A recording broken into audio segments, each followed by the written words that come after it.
আগরতলা থেকে আসাম রাজ্যের হাইলাকান্দিতে এই যে একটা জার্নি, কেন এবং কিসের জন্য? প্রথমে নমস্কার সবাইকে। আপনারা যারা প্রেস মিডিয়ার বন্ধুরা এসছেন, সবাইকে আমরা লংতরাই পরিবারের পক্ষ থেকে আন্তরিক অভিনন্দন ও শুভেচ্ছা জ্ঞাপন করছি। আপনি যে প্রশ্নটা করেছেন যে আগরতলা থেকে হাইলাকান্দিতে, আমাদের একটা মহৎ উদ্দেশ্য নিয়ে আমরা এই যাত্রা শুরু করেছি 2014-তে। আমরা এই লংতরাই ব্র্যান্ড প্রথমে আমরা গুরু মশলা দিয়ে শুরু করি এবং তারপরে আমরা ঘি, তেল, চাউল এগুলি আমরা করছি। আমাদের উদ্দেশ্য হলো এই এলাকার মানে এই নর্থ ইস্টের যে স্টেটগুলি আছে সেই স্টেটগুলির যে জনসাধারণকে সঠিক গুণমান সম্পন্ন বিভিন্ন নিত্য প্রয়োজনীয় জিনিস মানুষের কাছে সঠিক দামে পৌঁছে দেওয়াই আমাদের মূল উদ্দেশ্য এবং আমাদের মূল মন্ত্র। সেই উদ্দেশ্য এবং মন্ত্রকে সামনে রেখে আমরা পুরো নর্থ ইস্টে প্রত্যেকটা ডিস্ট্রিক্টে আমরা ডিলার্স ডিস্ট্রিবিউটার নেটওয়ার্ক আমরা তৈরি করছি।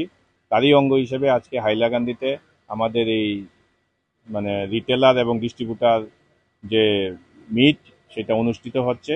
আপনারা লক্ষ্য করেছেন প্রায় 140 জনের মতো রিটেলার আমাদের এখানে এসছে এবং তাদের মাধ্যমে যাতে আমরা বরাকবেলির এবং হাইলাকান্দির প্রত্যেকটা ঘরে আমরা পৌঁছতে পারি, সেটাই আমাদের আজকে এই ডিলার ডিস্ট্রিবিউটার মিটের মূল উদ্দেশ্য।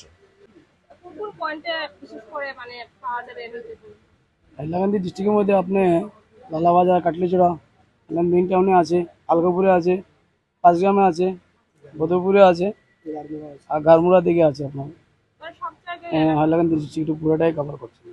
যে সার্ভিসটা আমরা ওই সার্ভিসটাই ফোকাস করছি। ধীরে ধীরে এখন হোলসেলার যারা আছে ওটাও ইন্টারেস্টেড আমাদের সাথে আসছে। আপনি কেমন লাগছে?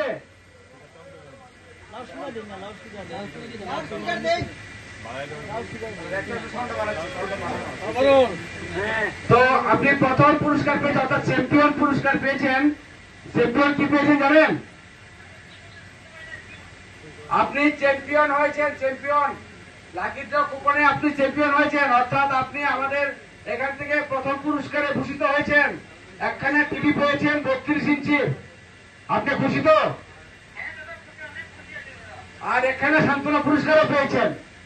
ঠিক, যাই হোক, আপনি যে সহযোগিতা করছেন লংতরাইকে, আগামী দিনে সহযোগিতা করবেন তো নাকি?